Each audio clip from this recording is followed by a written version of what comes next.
Good morning, ladies and gentlemen, and welcome to the Hagerty seminar.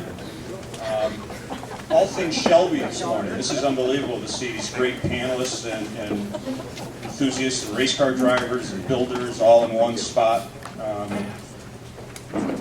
Cars that were built here in the United States and went on to win the World Championship. You have the drivers, you have the builders. It's unbelievable. So welcome to such a great event Hagerty puts on here in Scottsdale. We all get away from our cold winter weather back east, some of us in the Midwest, and we come out here and we enjoy each other's company and talk about cars and enjoy the auctions, see friends that we haven't seen for a long time, so it's very nice to have you all here. My name is Wayne Carini. I have a television show on Velocity channel called Chasing Classic Cars, and I own a business back in Connecticut, F40 Motorsports. My father, when I was growing up, worked at a auto body shop. He ran an auto body shop, and it was for a Ford dealership, and it was back in the early 60s, and they would sell Shelby Cobras out of this Ford dealership, and my father was the only one that knew how to fix aluminum bodies. It seemed that every car that came in had dents in it. The aluminum was pretty thin. You guys made these cars very thin so they would go fast. And I was very fortunate that my father would bring Cobras home on the weekends to work on them, and we would have them in the garage and go for rides and stuff. And so I started at a very early age loving Cobras, and followed all these guys up here in their racing careers, building careers, and it's just an honor to be with you all today. Thank you for coming. That's my experience with Cobras. Of course, seeing them on the racetrack, and they were like they were on rails. All the other cars were tilting and going around the corners and barely hanging on, and the Cobras would just drive around like they were trains on rails. It was unbelievable. And winning everything, reading Road and Track, and watching Bob Bondurant win the the World Championship was an unbelievable thing. Of course, we didn't have the internet back then, and so things took a while to get over. We'd have to read the Road and Track about a month and a half, 2 months later to find out that you'd actually won. Where today it's instantaneous, I'm going to turn the mic over now to Colin Comer, who is all things Shelby. Here's the guy that writes books, knows everything, knows all these guys personally. He's going to take it from here, and enjoy yourselves. You're about to see and learn a lot about Shelby's.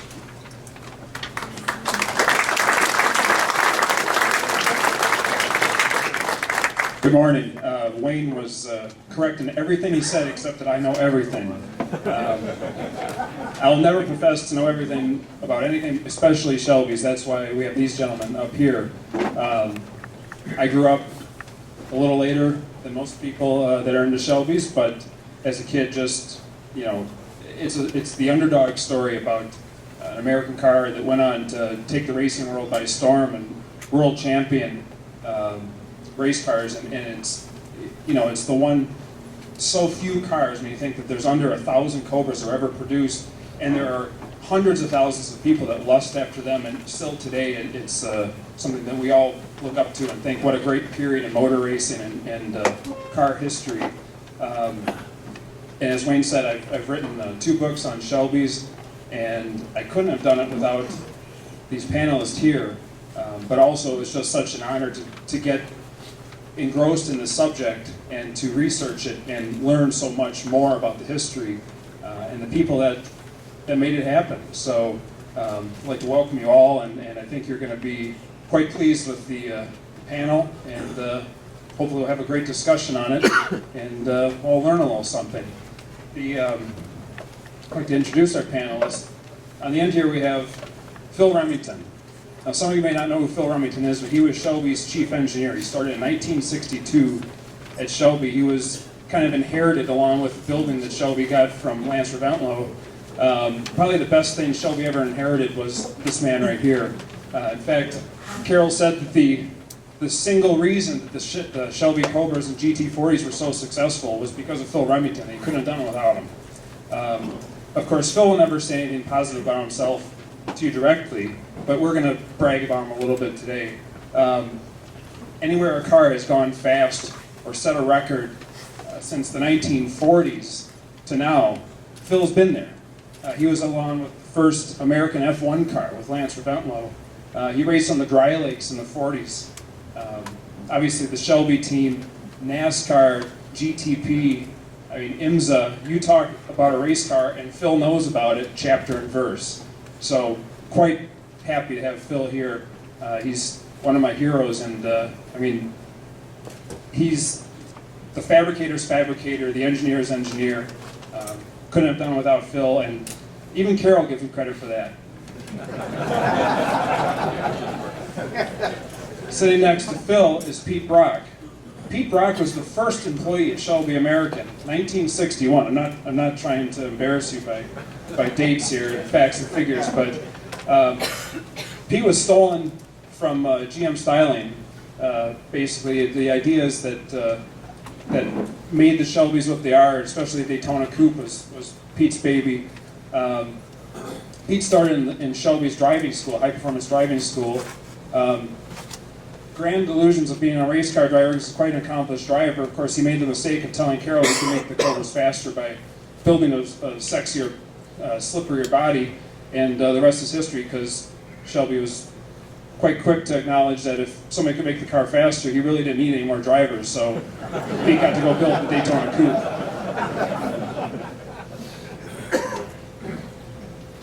This guy, I am so happy to have a microphone and be in front of Rick Kopech. For years, I've waited for this moment to be able to embarrass Rick Kopech in front of a room full of people. Rick is not only a practical joker par excellence, he is also one of the founding members of the Shelby American Automobile Club. In 1975, Rick started with SAC, and he is the operating director of the Shelby American Automobile Club today. Anything you read on the Shelby Club's website, the publication, the Shelby American magazine, that's the guy. That's the guy who writes it, that's the editor. If you've ever been to the Shelby National Convention, it's Rick who put it together. You know, he's the guy who gets yelled at for anything that goes wrong. He's the guy that has to answer the complaints when the magazine doesn't show up in the mail. And he's also the guy that's helped with every registry that tracks every Cobra, every GT350, every GT500. Without the registry, we'd be lost with these cars. We wouldn't be able to tell a real one from a rebuilt one. So everybody that's into Shelby's owes a great debt of gratitude to Rick Kopech.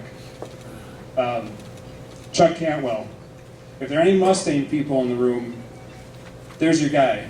Chuck came, another GM styling employee poached by Shelby, 1964. Shelby hired Chuck to come over and be the GT350 project engineer. Basically, he had to finish the development of the car where Ford left off and made the GT350s, including such things as being shown willow springs from the passenger seat of the first R model with Ken Miles driving so that Chuck could go out and do the test driving and make the thing work. That sounds like a pretty cool job to me. So Chuck is called Mr. GT350 for a reason. I mean, he's the guy. So it's an honor to have Chuck here as well. John Luft, Southern California car guy, grew up in car culture, just sick with it, I assume. 2000, get a dream job working for Shelby American. Director of licensing, which is I would assume, a busy job at Shelby American. Probably a few people want to use trademark names and stuff. 2010, took over as president of Shelby American in Las Vegas, where these guys are, Shelby American lives and breathes, and it's the 1960s all over again. They're cranking out new Shelbys, who would have thought? So that's your panel. And I don't know if in one room to have 1961, 1962, 1964, 2010 over there. But, you know, we're going to get to a question and answer segment a little later, and I don't think you could get a better group of guys to answer them. So I'd like to kind of get into the roots of Shelby American. I've told you when these fellows started there, but really Phil is the guy who took the AC Ace and made it work as the Cobra. It wasn't as easy as putting a small block Ford engine into an AC Ace and having it go be world champion. Oh wait, and I'm sorry. I have forgotten one very important aspect of this seminar. Mr. Bob Bondurant is sitting in the front row. World champion race car driver, took the Daytona Coupe, won the world championship, and Bob, it is an absolute honor to have you here. Right here in Arizona, we thought, he's close, why doesn't he come over and hang out with us a little bit? So thank you for coming, Bob. And if we get stuck on any racing stuff and you don't hear an answer you like, you just stand up and yell. So Phil took the AC Ace and went to make it into the Cobra. There were some engineering issues, would you say, with when you first started trying to make the cars race? What kind of, you're being polite. Maybe the steering was pretty bad. It had a worm and sector steering in it, and throughout the bump and rebound travel, the towing would change over 5/8 of an inch, which made it pretty difficult to try and get the thing to handle properly. And another thing we found out that the front end pushed pretty badly because of the positive camber, so we shortened the spring to bring it into where we had about 2 degrees negative, and that helped immensely around the corners. And for the proper ratios in the gearbox, we went to Chevrolet because their gears were interchangeable with the box that was in the Ford. And as far as the final drive ratio, it had a Salisbury unit, and we used to swap things with the Jaguar ratios, so we were able to get some pretty good combinations with the car. And we did quite a bit of work on the shock absorbers. And as far as stiffness of the car, there wasn't a lot you could do with it. It had kind of a scrawny 3-inch tube frame in it, and it was pretty flexible, but by and large it might have been to the advantage because the other cars were so stiff that they weren't able to get it around the corners as well as we were. We also worked on the anti-roll bars, juggled the thickness of them around to where we could get the front end and the rear end to do what we were trying to accomplish. And we couldn't take much weight out of the cars because they were fairly light going in. So we just raced in that condition, and I don't know if we could have beat the Chevrolets, but we kind of outnumbered them, so I think that was our panel for main success. Now, what about the rear uprights? You had problems when Billy Krause tried the first car out? Yeah, the first time we ran the car was at Riverside, and we were leading the race, and we broke the rear hub. And it boiled down to the fact that the fillet radius for the outboard bearing was real tight, and the hub cracked there, as well as being made out of a pretty crummy material. So I went to my friend Ted Hallebrand, who was in the wheel and the suspension business, and he gave me some forgings that they'd use on the Indy cars. So I machined up a couple of hubs for them, and from then on we went with that design, and we were able to convince AC Cars that they needed to modify their basic drawings so all the cars came through with a proper radius, and we eliminated the breakage problem. So on the leaf spring Cobras, the small block Cobras, what do you think was the biggest improvement going from the worm and sector steering to the rack and pinion steering? Well, to get the toe change corrected, that was the biggest thing in that. Okay, so for the production street cars, I mean, the difference in driving the worm and sector car versus a rack and pinion car, in your experience, I mean, did it change the car that much? It wasn't that noticeable on the street, but as far as racing goes, it made a big difference. Because through the suspension travel, you got rid of all the toe change? Yep. Okay. Were there any other changes that you thought were especially important on these cars? No, that was about it. Like I say, we just kind of smothered them in numbers. 1,000 bee sting approach. Now, speaking of leaf spring Cobras, Pete, probably know a little bit about these cars. You might have had a little experience with them. Maybe the ultimate leaf spring Cobra could be the Daytona Coupe. We go on a limb there. Well, I had a chance at the very beginning to do a lot of the test driving on the car before Ken Miles came into work for us, and it was really great sitting alongside Ken out at Riverside, because he essentially just taught me how to drive the car, and also established the curriculum for the Shelby driving school. So it really should have been called the Ken Miles School of High Performance Driving. And he was really a great instructor, not only in driving, but also just in testing the cars. And I can't say enough as far as the development of the cars, what Phil did. If it hadn't been for Phil, there'd been no Shelby America. Yeah, that's like I said, even Carol.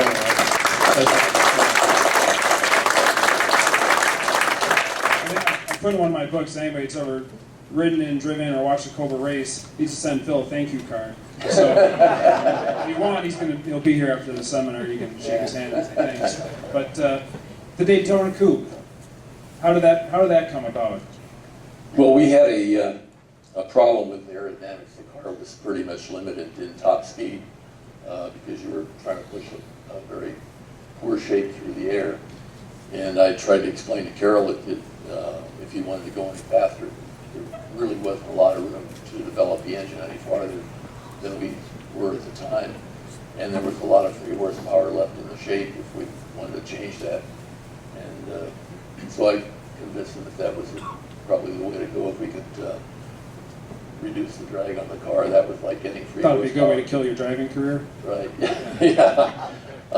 No, we had really some great guys standing at the door, like Bob Bondurant, Phil Hill, Dan Gurney, and Alan Grant. You know, these guys were all top drivers. And you never realize just how bad you are until you get out there and get a chance to run against these guys.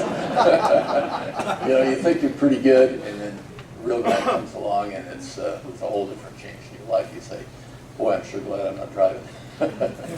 And how much time did you have to get, I mean, in the race car world, when you're racing a current production car, there's not a lot of time for development or making, I mean, you had... Well, the Daytona came about really in 90 days from the original sketch to the completed car, and I never got to do any of the completed drawings or anything on the car. I mean, it was pretty much constructed on the floor by the fabrication team that we had there.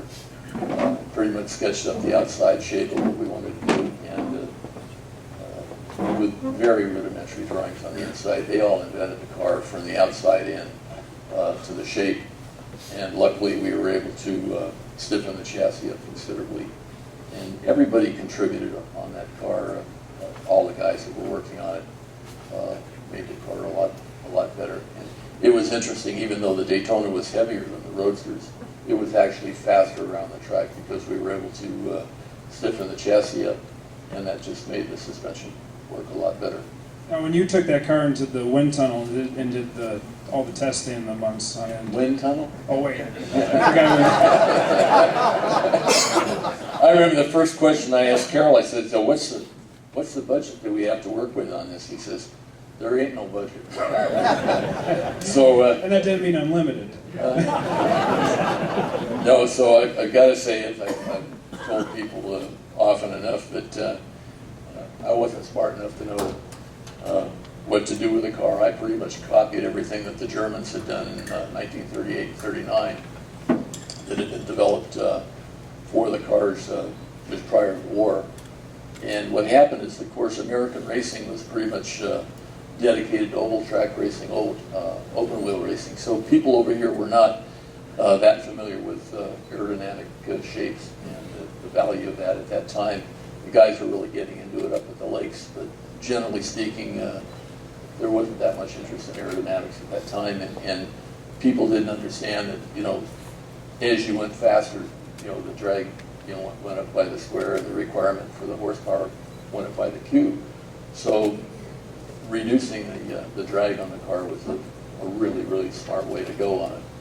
And so these cars that have been developed by a guy named Reinhard Koenig von Hoschenfeld, was working for Luna Com, had developed these prototype cars in Germany.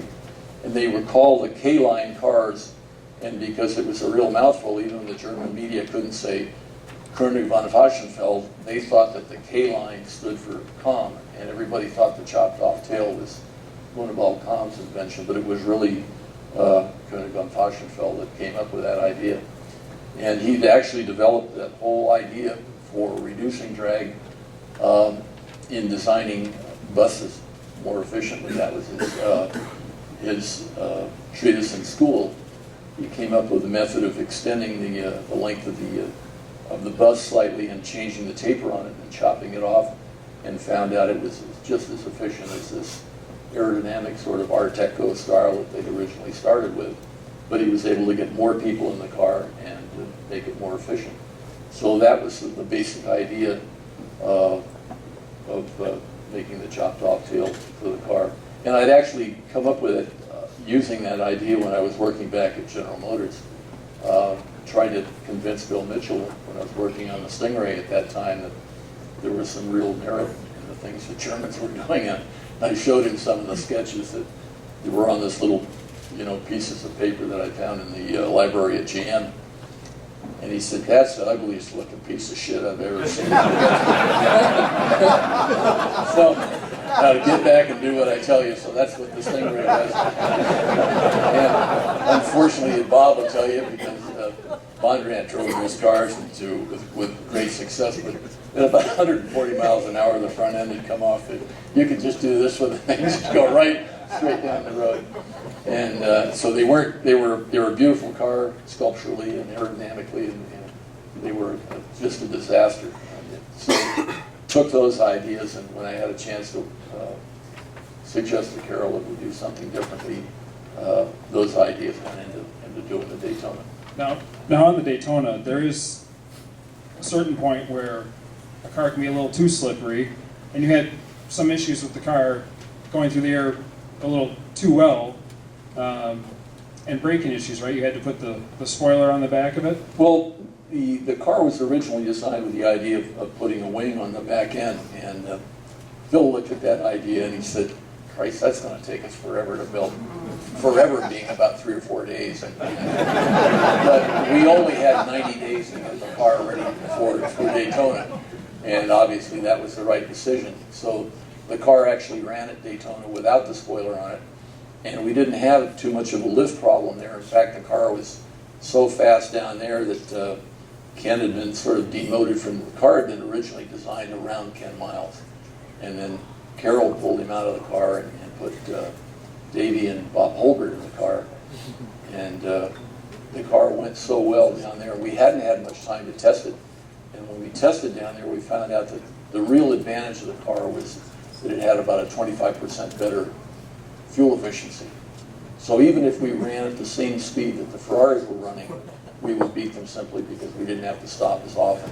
And that's really, I think, the success of the car, is that it was, by comparison in those days, quite fuel efficient. So they backed the RPM down on the car, and it ran pretty quick. When we finally got over to Spa, and Phil drove the car there, he went out in the car, and this was really the first time that we'd run on a real high-speed track with serious corners. And he came back in and said the car was really unmanageable and pretty bad. This is with a tall rear spoiler on it? Didn't have any spoiler on it at all. Okay. We run Daytona, and we didn't need it there because running on the banking, the G-forces to hold it down. And of course it came back, and I was going, "Hey, we got to put the wing on it now." Everybody said, "No, it ain't broke, don't fix it." So it ran over to Le Mans test day without the spoiler, and set fast time there as well. So it was pretty agreed that the car was good enough as it was, and it wasn't until we got to Spa and Phil drove the car that it didn't work. And at that time, our crew, I think we had maybe 6 guys at Spa, and we had one snap-on toolbox, a top box, a little piece of aluminum about this big. Phil cut that piece of aluminum into 4 pieces, screwed it together, just like a piece of paper, bent the bottom on it, stuck it on the back end, and used a couple of pieces of welding rod to keep it from folding over, and sent Phil out on it. And he came back after a couple laps and he said, it's got so much downforce now that when we're braking, we're locking the front wheels. And Phil just took a pencil and took about 1 inch off the back of it, clipped it right off, and sent him out again. And Phil Hill came back, and he said, don't touch a thing. And that became the size that we made up the box spoiler. You mean the same Phil Remington that made flatware when there was no Phil silverware in the Remington pits? made the winner out of the car, right? He's the man. He took tin snips and made you some utensils too, as needed, right? Everything. Yeah. Phil made everything that worked, I'll tell you. Yeah, well, that's acknowledged. Now, the GT350s, Chuck came on, and Ford had already done the basic chassis setup. Right? They had the lowered upper control arms in the front, and the sway bars were kind of picked out. And you came on to fine-tune the package and make the GT350 kind of the final deal. Yeah, a lot of testing had been done. Pete, Phil and Ken Miles had tested a couple sedans with the Shelby with the Ford suspension pieces on it, and so it sort of worked out. Had to work it into the coupe, the fastback, and Pete had done 2 designs on the fastback that were prototype cars, or one for the race car and one for the street car, and to do some finalizing on the graphics. And some of that stuff changed as time went on before we started building cars. But we did the first race car was built early in the program, sort of by itself. Jerry Schwartz built that and had to hammer out the rear quarter panels to make that work, get tires underneath it and everything. And we were stuck with a Goodyear stock car tire was what we decided to use, and that was about all that was available at that time. Later, a year or so later, when Goodyear came out with some new race tires, we put them on at low spring, and it took 2.5 seconds off the lap time just doing that. But the street cars were built. A lot of details to finalize on that. We worked for a long time with one of the Ford purchasing guys, and we have bunches with the suppliers, and everything was really a whirlwind. There was no free time. It was a real busy time, and we were sort of the poor sisters there. The Cobras were the big guys, and we were sort of stuck in the corner working on things until Ken Miles finally won the race there. First race that ran the car, and got a little respect from those guys. But it was a busy time trying to get all that stuff together and get the cars. We had to build cars almost right away, so there was no leeway. They wanted about 8 or 10 cars done by the end of the year, and they were essentially done. They weren't released until January.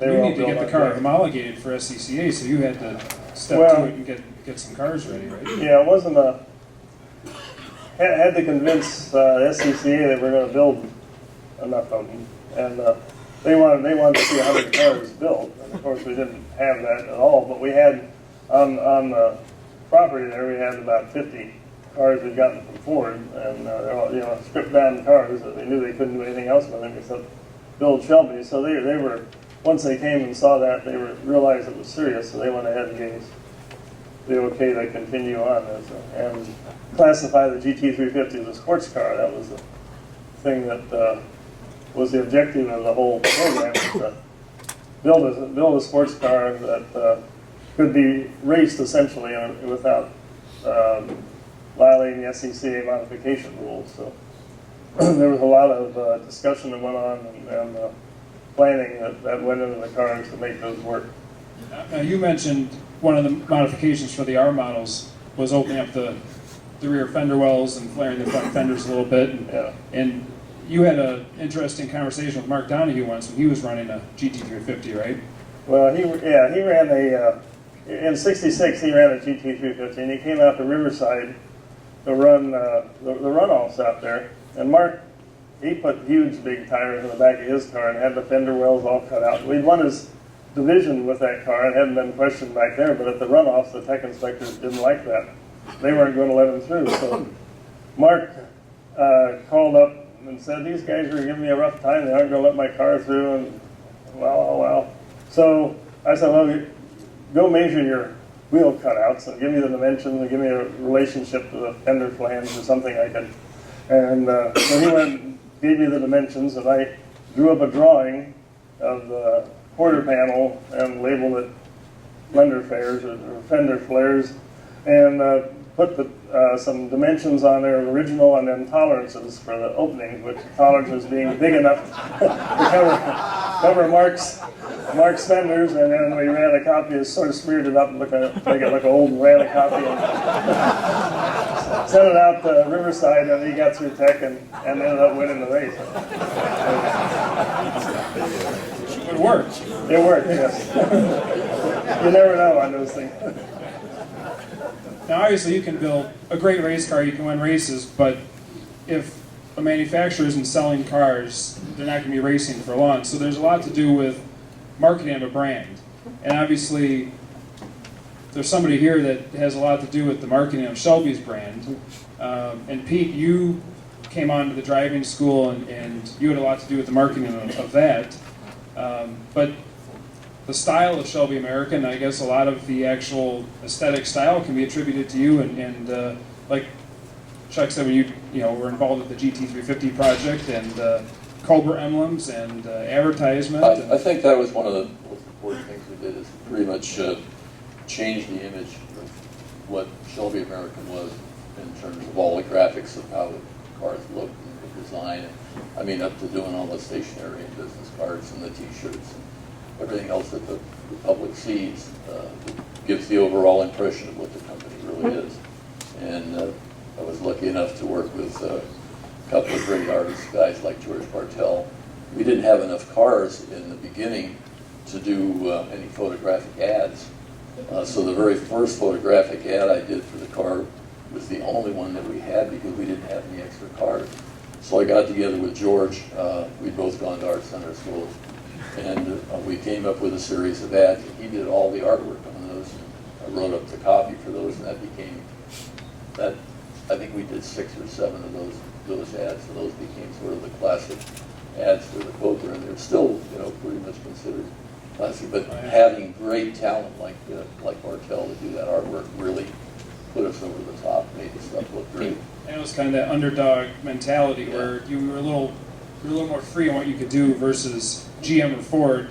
Well, that was the big advantage, is that nobody else had time to do it, had any understanding of what that was, and I just got to do it because nobody was telling me not to. So we just did whatever we wanted to. I mean, everything from the font on the stripes on a GT350 to the ad copy. I mean, some of those early Cobra ads were just magnificent.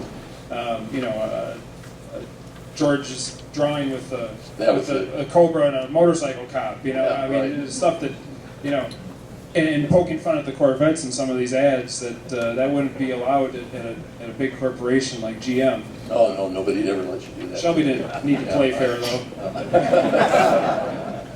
No, we pretty much ran with it, and it turned out great. We really enjoyed it. Yeah, we had a lot of fun Put a with it. face on the company, so. Yes, it did. Do you have an ad that was your favorite, or a project that was your favorite with design? I think they all were. I can't remember any specific. Do you want to pick a favorite kid out of? So, yeah, that was one thing. We made a lot of shirts. We made these Goodyear shirts that had the tire tread down the back.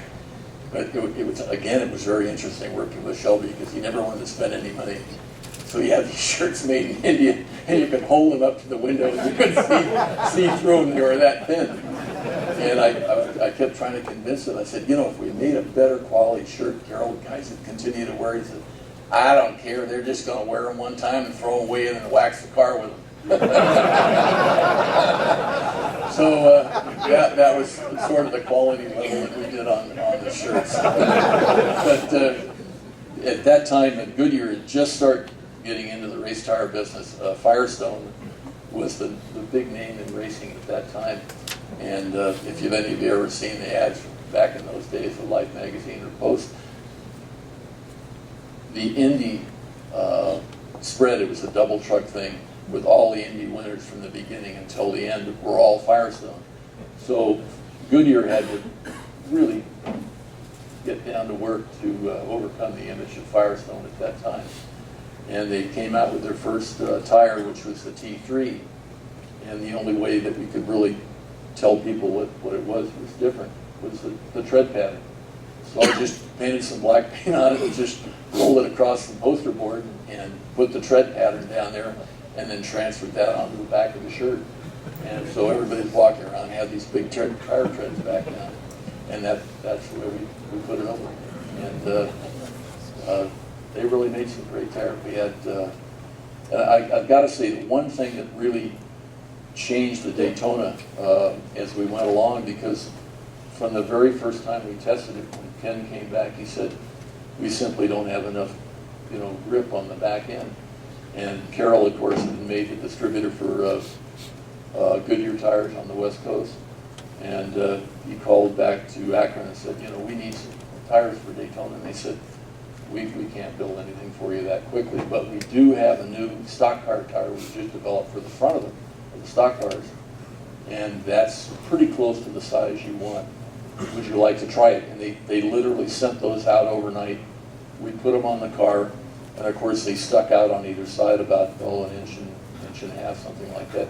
So if you look at the pictures of the first Daytona that ran down at Daytona Beach, there's a spat riveted on the back rear fender to get that FIA clearance, And but that changed the car completely. And then from that time onward, the tires got bigger and bigger, and that really changed the shape of the car because we kept widening the car out. So if you look at the car from the very beginning when we first designed it to when we finally got over to Europe and ran at 65, the car got a lot heftier, a lot bigger, simply because the only way we could improve the suspension was just to add more rubber.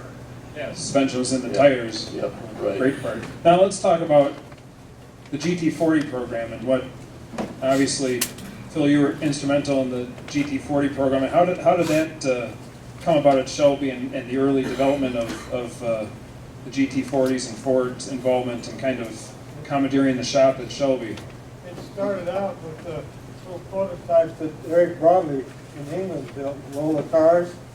It was Broadley and the one helper and a machinist and his cousin who was a tailor. That was the whole business. But anyway, Ford saw the car, I don't know who, I guess Roy Lund might have been the one that first was acquainted with it. And they felt that they wanted to go racing against Ferrari, and this might be a good place to establish a little groundwork and get a car going. So Shelby sent me over to Lola, which was a little village in England, Bromley, in Kent. In fact, it was so antiquated that during lunchtime they had a guy they called the Bowman rag picker. He had a little old wagon with a donkey, and he'd pull up to the bar for his lunch and hang a bag of oats over there to this donkey's nose and go in and get all flustered up on booze and come back out and start collecting his junk. But anyway, we put the help install an engine and do a few other things to it. So we put the Indy Ford engine in it, and they wanted to try injection on it. They had 4 big Webers on it, and they had quite a bit of trouble getting them to run right. So we went to Goodwood. Eric and I drove the thing down in a pouring rain. I don't know how they ever made it, but Bruce McLaren was doing the test driving for us. We ran quite a few laps, and it seemed to be fairly good with the carburetors. But they said, well, let's put the injectors on it. So we yanked the carburetors off and put the Hillborn injectors on it. And went out and did a couple of laps, and the thing would run for a little bit and then just die, it would starve. So I got looking around, and the thing had solid tanks in it. They weren't rubber bags, and they had little bitty fuel transfer lines in it.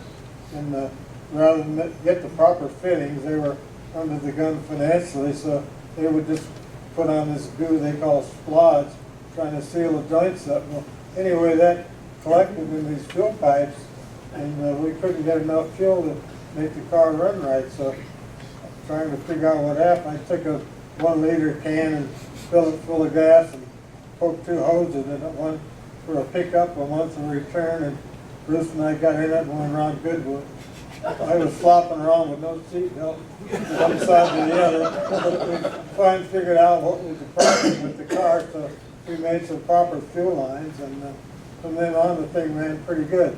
So Ford's interest was really peaked by that time, so they sent 3 people over from Ford Engineering, and 3 of them were body designers, and one was a mechanical engineer, Glenn Foley, and he did most of the suspension, and they made a full-size fiberglass buck in the States and sent it over, and then went to a fellow called Peter Panels, who was specialized molding in fiberglass, and he made splashes off this plug, so to speak, and molds off of that in the first body. In the meantime, we finished up the first prototype at Rodley's place, and it went to Abbey Panels, and they did the tanks and the roll hoop. In the meantime, we're getting glass made, and the ZF gearbox, and we finally assembled it and took it through test, and it seemed pretty successful, so Ford gave them the go-ahead to build a whole line of cars. That's how the GT40 pretty much got started. So it's another hurry up and develop a race car deal. Yes. Now, after you got the basic Ford GT platform figured out, I mean, you changed basically the whole car to make a race car out of it. I mean, you did a lot with It was a pretty good piece to start off with. yeah. Aerodynamically, we had a few problems we had to kind of clean up, but the big problem was the gearbox and brakes. The first time they ran it, they ran out of brakes very early on.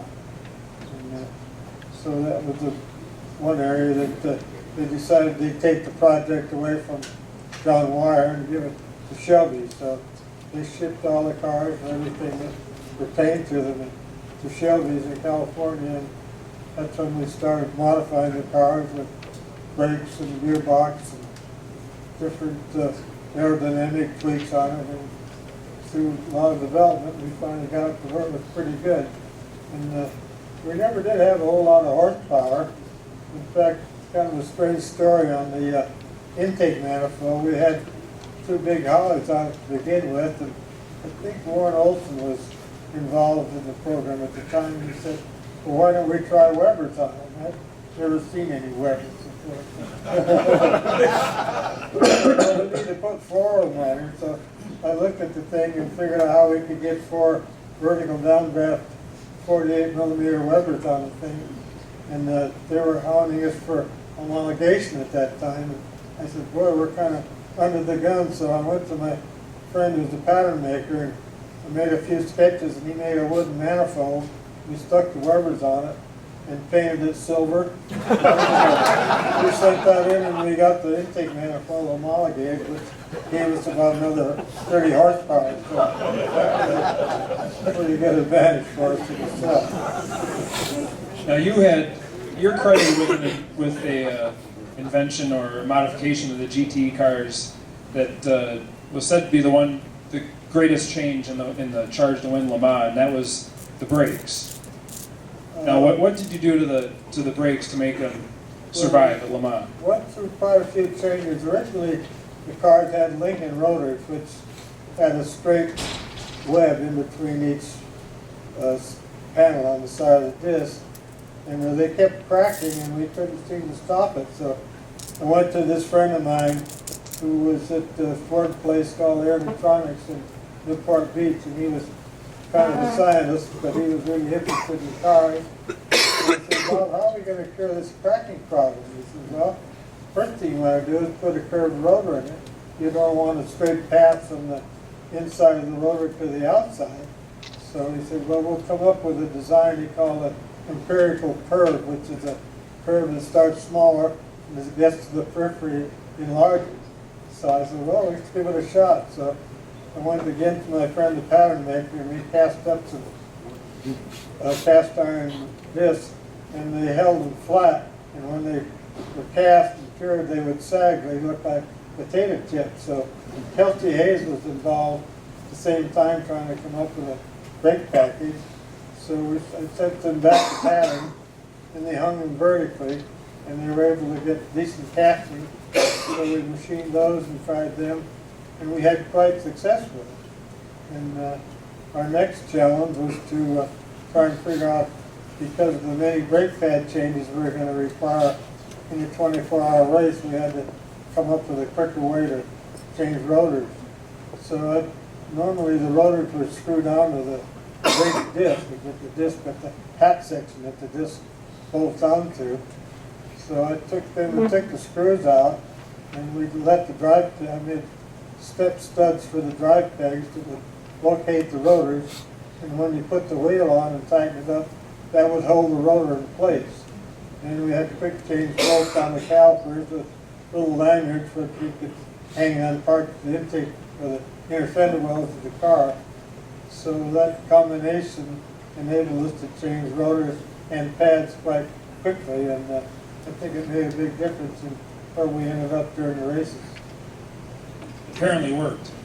Also, I think they were probably the first ones to come up with spot brakes there again. To my friend Alibi, and I said, we're having trouble stopping this car. We've made a little aluminum bodied tube frame sports car for a gentleman named Sterling Edwards. And it was kind of a copy of the Italia Coupe. It was a neat looking little car, but we went to racing, we just couldn't stop it. So I said, Ted, how are we going to stop it? He said, why don't you put spot brakes on it? I said, what the hell is that? He said, well, come over here at the airport, I'll show you on my Bonanza. And they had spot brakes on this airplane. So we made up some rotors and used the Bonanza calipers and pads and pistons and put them on the car, and the thing really stopped well, but the problem was they wouldn't release, so every time you stopped the car, you'd have to get out and kick all four corners. The pad released. The thing really stopped well, and then we changed some of the O-rings and finally AP started making calipers after Jag claimed they'd invented spot brakes about 3 years later. So we were able to buy rotors and pads, and at that time I think we were fairly successful. So after we have Shelby winning a world championship, the world championship, we have the 1-2-3 finish at Le Mans, we have GT350s dominating B production in SCCA. All of a sudden, the GT program coming in, Ford coming in, production of the Mustangs moves to Detroit with Ford. Pete, you left and started BRE in 1966. You were gone from Shelby. Chuck, you, after you ran the Trans Am program, you were gone in '69. You went to Penske. Phil, you went to Holman Moody for a short while and then went on to Dan Gurney. Shelby American winds down, the Mustang production winds down. All of a sudden, people don't, there are guys that have Shelbys, there's nobody who can buy a new Shelby. They kind of developed this cult following status. I mean, you were a Shelby guy or you weren't. The lights went out. And Rick, you were there in the beginning of this revival of the Shelby movement. So, I mean, where did Carroll go, and what was kind of the general consensus? I mean, people didn't know where to get parts. They had to form clubs to find, band together to fix these cars that were out of production. So what kind of happened in the early years? That's how it always starts. Any enthusiast club, after the cars are about 10 years old, that's when there's a need to band together, and mostly it's to get parts that have either worn out or haven't been able to be replaced. You have to find out what'll fit that's currently being produced, or if somebody's willing to reproduce them.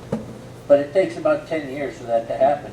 And when you start out with any club for enthusiasts and the cars are less than 10 years old, it takes a lot of work to keep it going because there's no real need. It's a social organization. But when you tell any story like that, you start at A and you go to Z, and like if you want to talk about Shelby American, you talk about the Daytona Coupe, but you're really coming in about D or E, not at the very beginning. And what a lot of people don't realize is that in 1963, there was a meeting with Henry Ford where they developed an advertising campaign called Total Performance. And they determined that Ford was getting 24% of the market share of domestic production. And so they started this unbelievable, this campaign they said that what they want to do, the things they want to accomplish, they want a Ford engine to win Indianapolis. They want a Ford engine to win a national drag racing title. They want to win Le Mans and Indianapolis and Le Mans and Sebring and Daytona. They want to have a presence in rallying. And they wanted to do all these things. It was amazing. And they did. And they started this program called Total Performance. And Shelby just happened to be in the right place at the right time when they started this. But this thing went on through 1970. And everything from the Trans Am to, they got involved with the Can-Am, and Ford won at Le Mans, and then continued on in 1967 with a brand new car. But the point is that they had another meeting in 1970. It was in January of 1970 with Henry Ford. And they were explaining to him that the total Ford market share was 24%. That they didn't gain anything with this total performance product. And Henry Ford said, okay, we're out of racing. Now when the president of the company, whose name is on the building, says something like that, 4 words, we're out of racing, it's like an edict from the king. And overnight, all of the pictures of race cars were taken down off the walls at all the offices at Ford, and they were replaced with product pictures, station wagons and convertibles and stuff. And that's when Shelby was paid out. They figured out what they owed him and what he owed them, and they came to some conclusion. A lot of the tools went to Holman and Moody. A lot of the parts were scrapped. I know I was told that there were 55-gallon drums full of aluminum knockoffs that went to the salvage yard and were paid pennies per pound. And all this happened fairly quickly. And the people who still were working for Shelby, they just padlocked the building. So that happened in 1970, and in 1970, well, that was the last year of the Shelby GPs. And then by 1975, we'd started the Shelby American Automobile Club. There were 2 other clubs prior to that, but they were smaller and not quite as successful.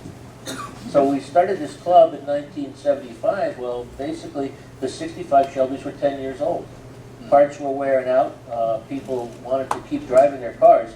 This was before everybody had trailers, enclosed trailers, and you bring your car to the show and dust it off and show it to everybody. People drove their cars. And we had our first convention in Oakland, California in 1975. There were very few trailers. Everyone drove from literally all over the country. And that's the way it started. And another kind of a side event there is people were asking more and more questions about the cars, especially the serial numbers, because as more people were interested in the cars, the values started to increase. And the values, for them to hold steady, you had to know that you had a genuine car or not. And so we started, there were individual guys in the club who started registries on their own. And the club kind of put them all together and allowed them to work and gave them a forum and a communications network. And they started collecting all this. At first they started on 3x5 cards. If somebody sold a Cobra in Road and Track or Auto Week, and they put the serial number of the car in the ad, a guy named Ned Scudder was collecting, just on his own, collecting this information. He would cut these little ads out and paste them on a 3x5 card with that card's serial number on it. And whenever anybody would talk to him about cards, he would keep notes. And so if you called him in 1978 and mentioned that you had a car and you just got it back from a body shop because it took down 200 feet of chain link fence, he would be writing that down as he's talking to you. And then 20 years later, when you would call him up and ask him, and he would kind of draw the questions out of you, and people would conveniently forget this bad history. But he still had it.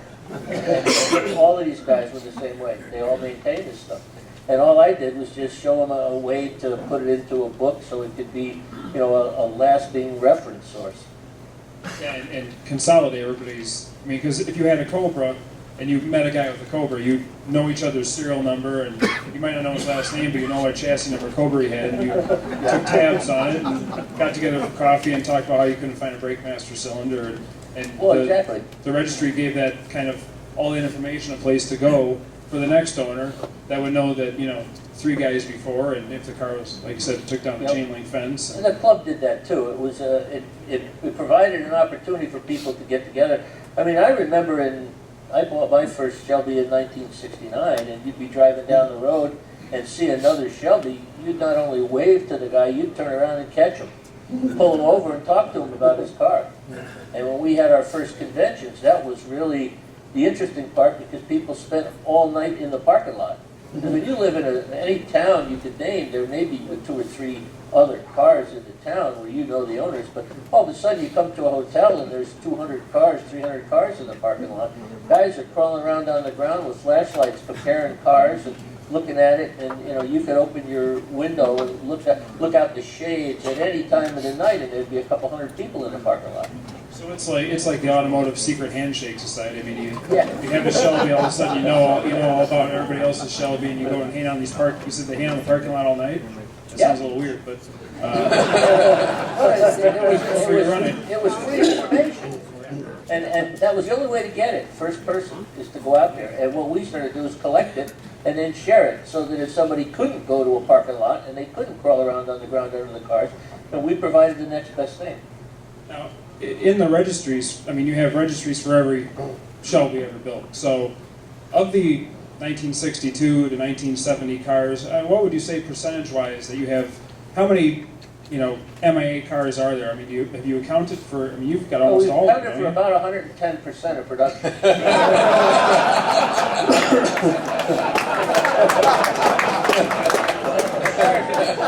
Cars are so popular and so valuable that people have a tendency to want to have one. And We're in Scottsdale for auction. You might need to raise that number to 115. But I think about 90%, 80 to 90% have been accounted for. I mean, and the Cobras are incredibly high. number. More so with the Cobras, Yeah, yeah. the Mustangs would get disposed once in a while if they were so badly Oh, yeah. wrecked. Yeah, until they reached a point in value where it was financially feasible to restore or basically reproduce everything you need for the car. Then if you could take a car that was at ground zero, some rust bucket, and spend $100,000 completely restoring it, and it was worth $125,000, then there was an impetus for you to do that. But if it was only worth $75,000 when you finished, you get upside down in it. Not too many people would do that. Yeah, and that's the high value of some cars has saved a lot, and Cobras appreciated not instantly, but pretty quickly for a new car. They never really went into that cosmogonic journey where they became worth nothing and a bunch of them fell off the face of the earth and they came back up.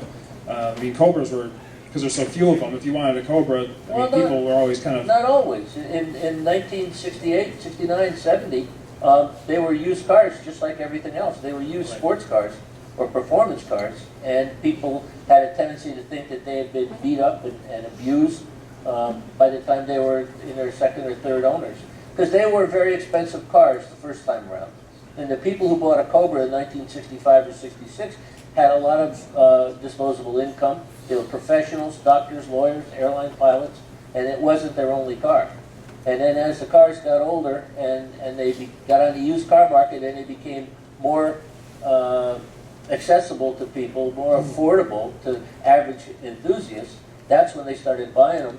And then they continue to drive them, but then they start working on fixing them up. So they did go down. You could buy a Cobra for $2,500 at one point.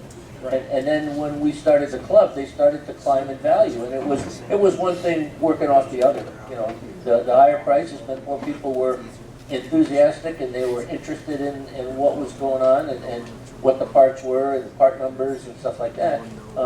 And as they were more interested, the cars became more valuable because outsiders wanted to become insiders. And because of this demand for these cars and the people that are, just the Shelby guys, we have Shelby American is here today, and obviously there was a timeout period, and a little dalliance with Dodge, and then, but today in Las Vegas, we have Shelby American, I mean, cranking cars out. I was there a few months ago, and car transporter trailer after transport trailer were there dropping off cars to get modified in the mod shop at Shelby, and the showroom's filled with new Cobras, GT500, Super Snakes, the new GT350, and John, you're at the head of this deal. So, what new projects do you have going on at Shelby today that are? I mean, everything's interesting, but it's like a revival of the '60s here, where you can walk in and order whatever you want on one of these cars. Well, you're exactly right. In fact, our mantra is first make history, then repeat it. And to be here at this table with Shelby royalty, as I am, Phil, I got to tell you, Carol says that when they turn off the shop, the lights at the shop at night in the '60s, you would still be there, and you'd do an all-nighter if they needed a part. That they'd all come in the next day, and there you were, and you had the part in your hand, and they fitted it on a car. Well, those things haven't changed. We still do that. When Carol talks about Pete's contribution, he says that, obviously the sketches and designs of the Daytona Coupe actually changed the face of Cobra. But I've got to tell you, we still have no budget. That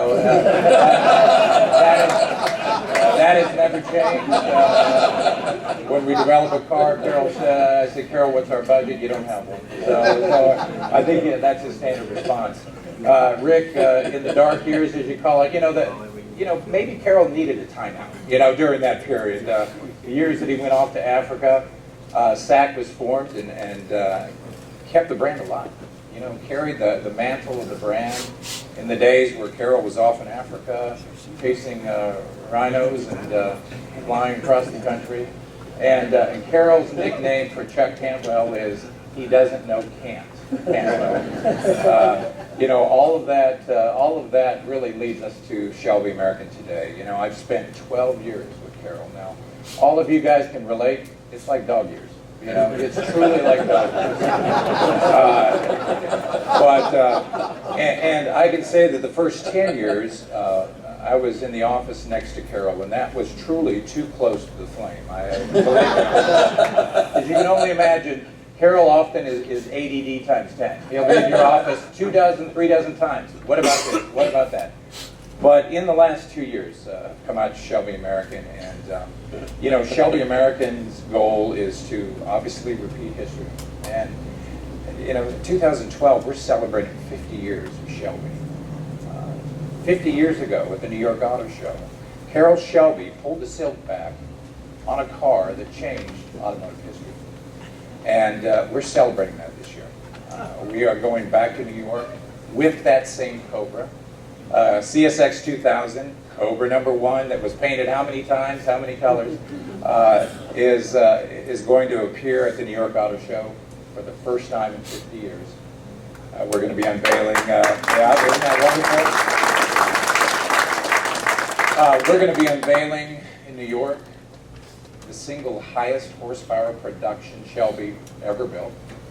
By the way, it's 50 state emission legal and 2 non-pump gas, so nothing exotic. But New York's going to flood the stops for us.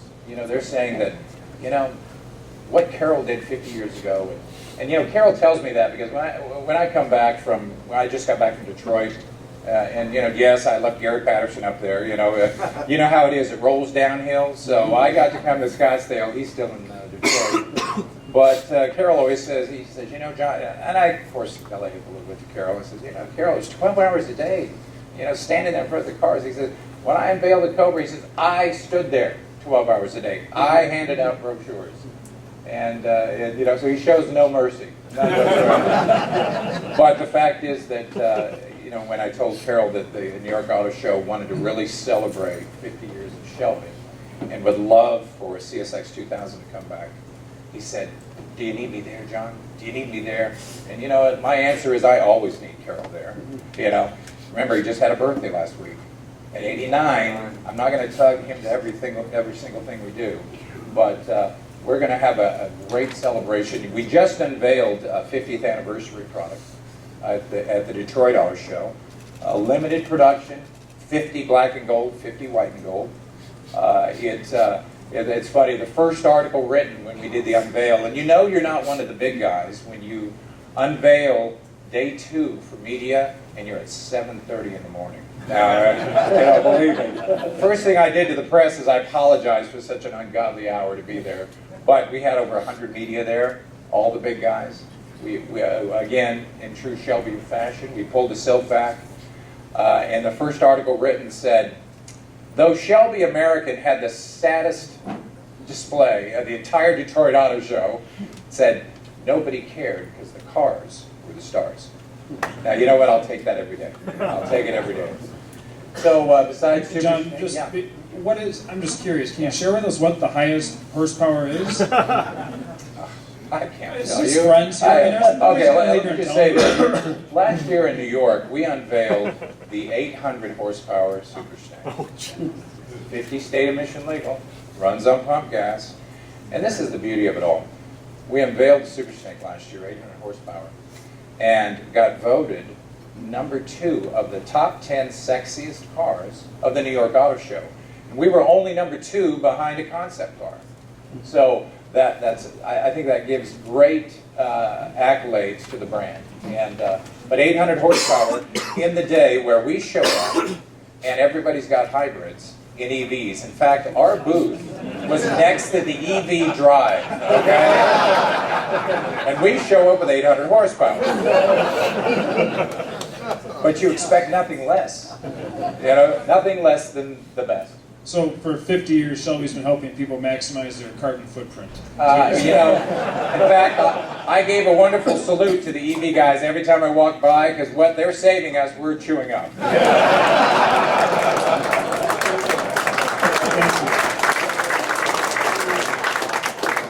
Now they've been flashing lights at me for a while. We're running short of time, but I'd like to open up for questions. Anybody has a... Chuck, what was your favorite Shelby that you drove when you were testing them out? Well, I don't know, the 350s and the Trans Am, they were the fastest cars. And I don't know whether you could pick a favorite among those 2 cars, but they were the ones I liked the best as far as race cars. Yes, sir. Is there any plans to, speaking of repeating history, is there any way that Shelby will ever return to Le Mans? I'd love to see that. Well, I can tell you that you guys can relate. In Shelby world, you've learned to never say never. And, just when I draw that line in the sand on something, Carol proves me wrong. So You won't tell us the horsepower. You think he's going to tell yeah, us? the last thing I'll do is never tell you that I'm going to return to Le Mans. Where's Bob's car chassis 2601 today? That car is in Argentina. We only have 3 Daytona coupes left in the United States. One is in Japan, one is in Switzerland, and one is in Argentina. The other 3 are in the United States. So they're slowly drifting away.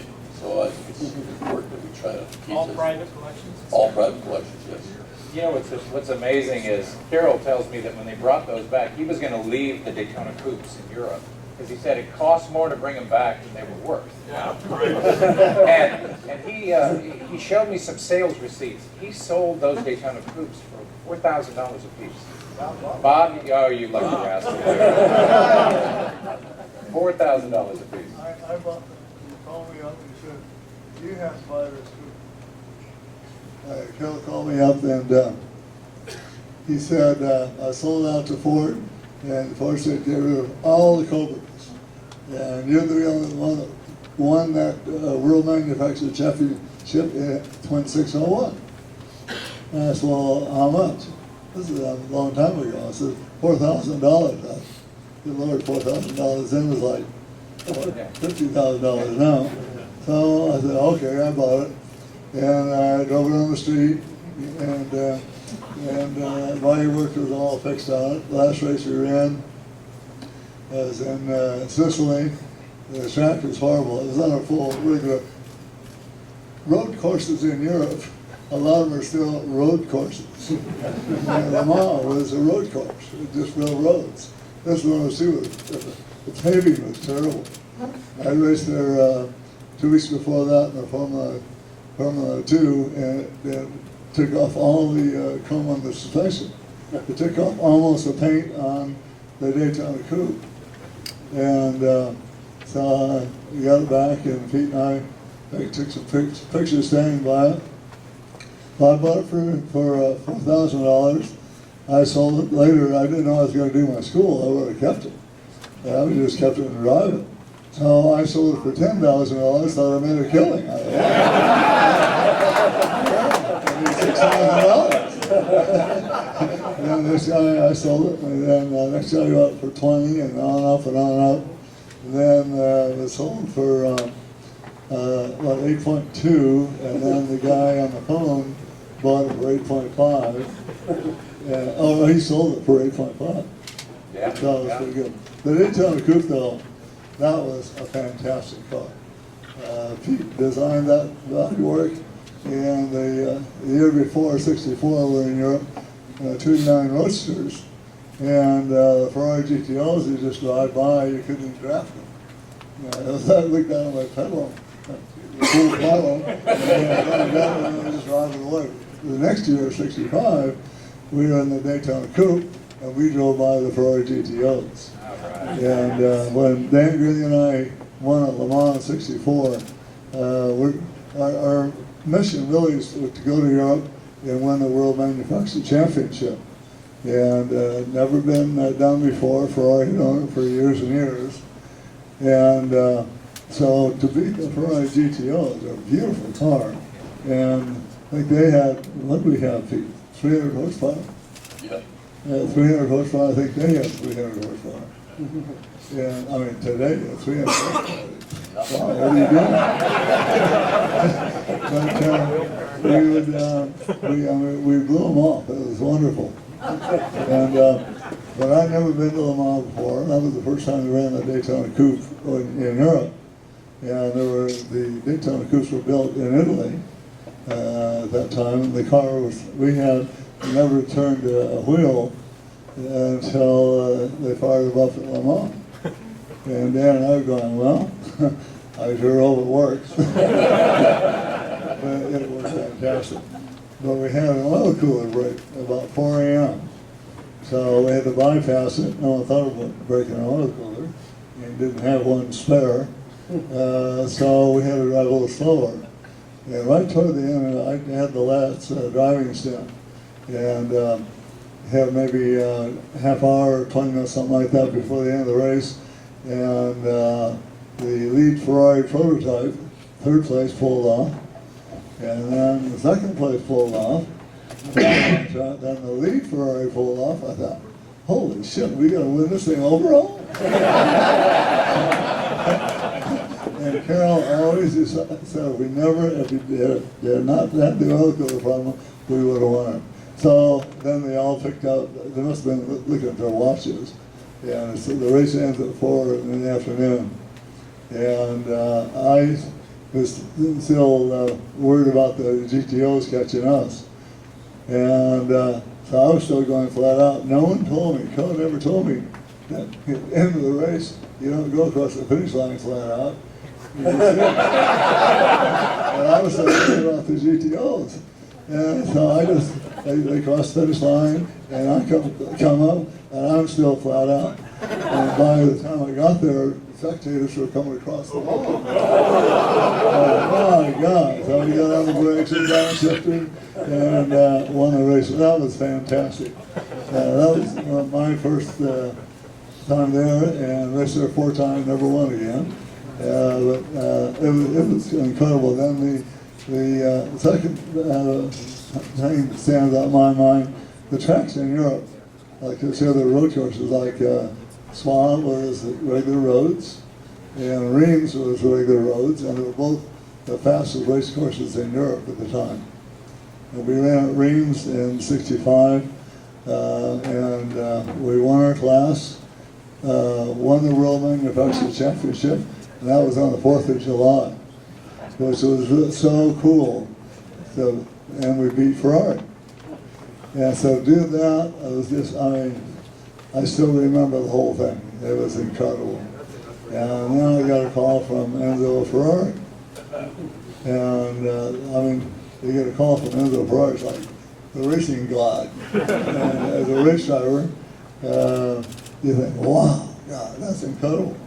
And went down and met with him, 45 minutes, and took me out in the shop, showed me the prototypes and the Formula One. I kept pushing Formula Uno. And Chief Lloyd said, you must drive the prototype before you drive the Formula One. I said, well, I'm doing that with Ford. We helped Ken Miles develop the GT40 time and raced it a few times. And so I got a phone, before I left, I said, I wanted to race for him. I said, when will you let me know? He said, when I decide. I said, okay, I didn't say if. I said, when will you let me know? And it worked.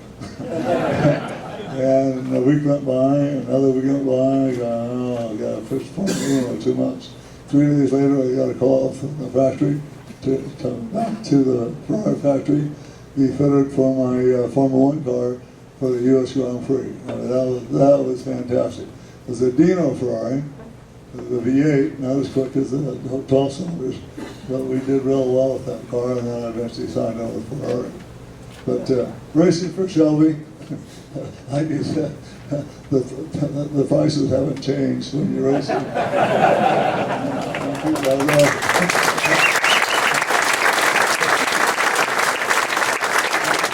I got paid $250 a race.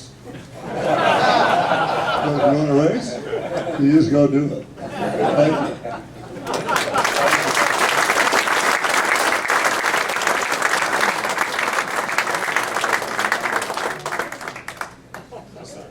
Collins, can you identify Alan Grant and Austin Craig, please, so people know who they are? Yes, I can. We have Alan Grand in the front row. I can't identify Austin from here.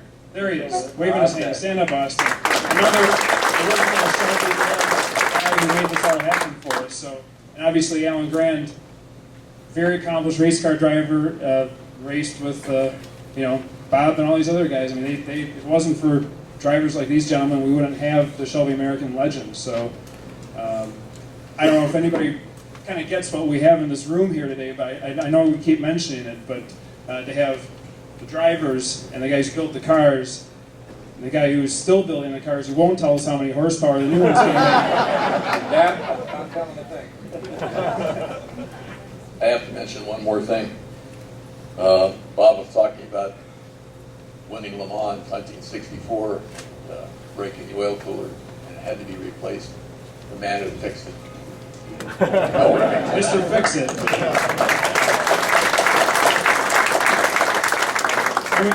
I do want to mention that this is, I'm sorry Phil, I have to do it. Carol Shelby's not the only one that has a birthday this week. Phil has a birthday on Sunday. So happy birthday, Phil.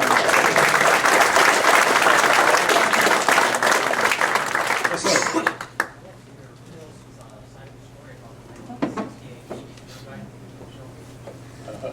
But first, Don, you want to hear about he wants to hear your side, Phil, of the turbine Indy car. Now we can summarize it a little bit, that you found something wrong with the car that you weren't happy with. Well, it was a complete disaster. The thing was packaged too tightly, and it was designed around the hydraulic drive on all four corners rather than mechanical linkage.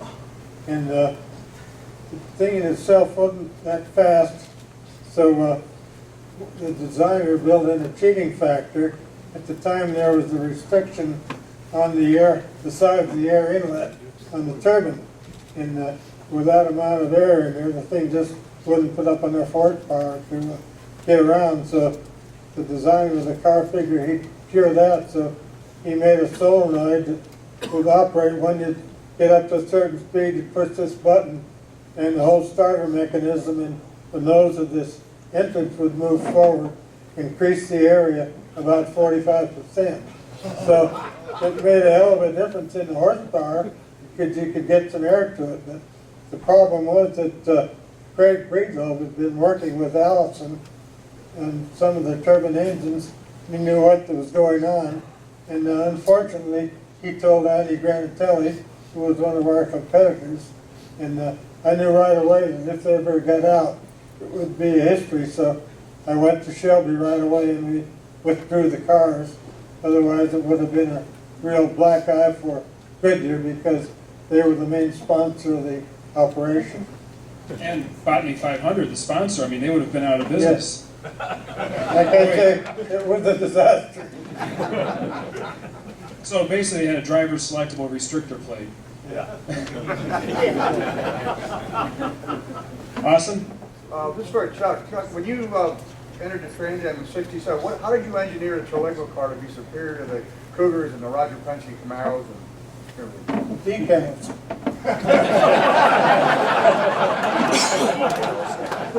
Well, I don't know. We had Jerry Titus. It was certainly a good weapon to have in the car.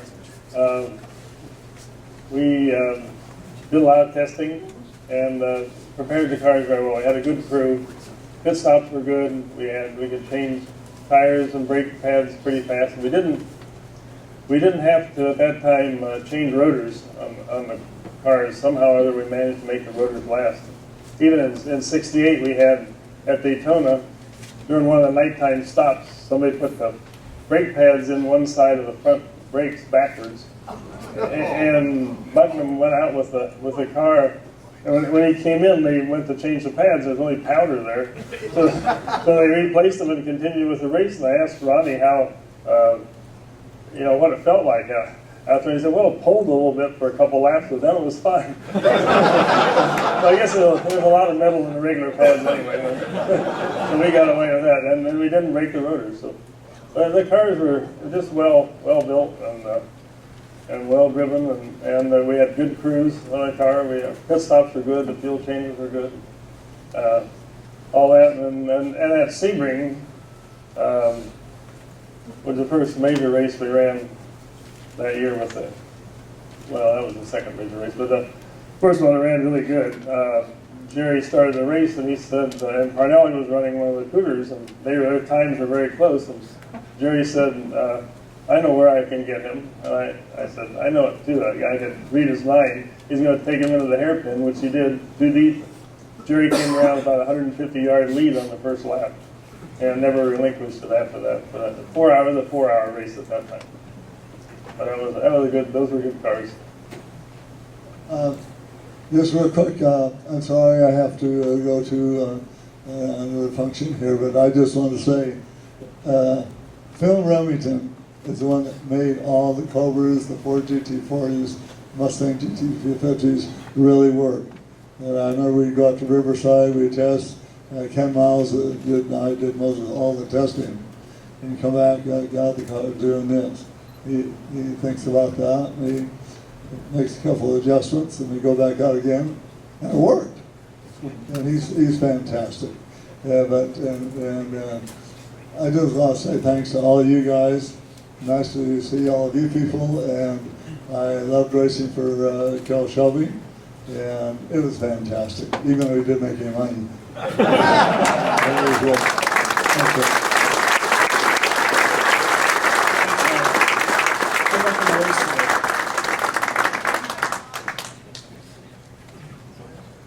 Yes, sir. Everybody knows that if it's over for an hour or so, your ears are going to ring for 3 hours. I can't imagine what it was like in one of those hoops. That was back in the day before we put stuff in our ears.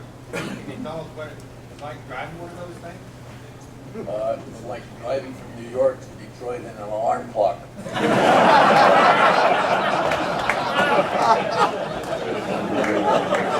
The other problem was it was very, very hot inside those cars. If the weather got up, we didn't have too much of a problem when we first ran it at Daytona, but when we ran it down at Sebring, the weather was way up there, and actually Phil had to chop a hole in the roof of it to try to put some more air in there and cool the drivers off. It was pretty uncomfortable. I described it as a hardware store exploding is what it sounds like in those cars. I don't know how those guys made endurance races. They're tougher than racers today, I know that. Yeah. Yeah, Mr. Remington, I was wondering if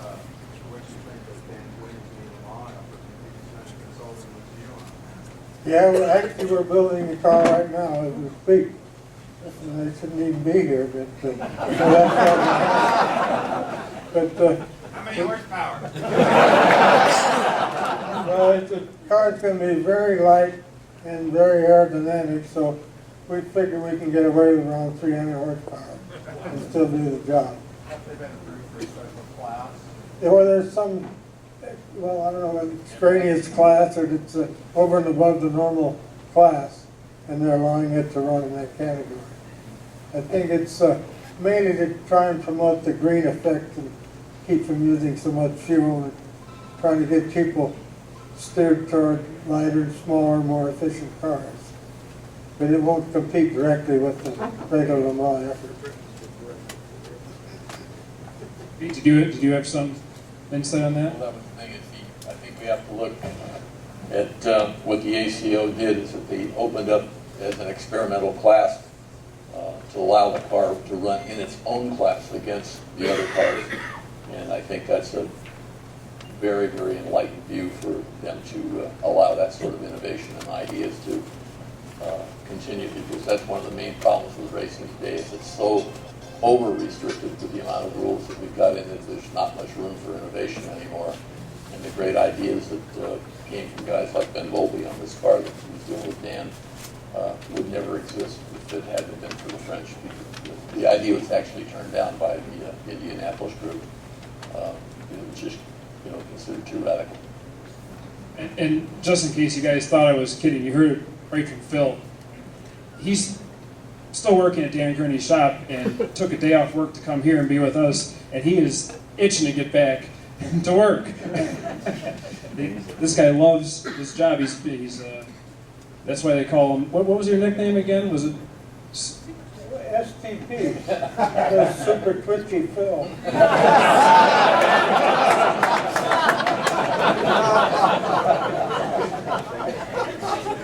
Well, we are being yelled at for being up here too long, so I'd like to thank all of you for coming, and especially thank our panelists and our special guest.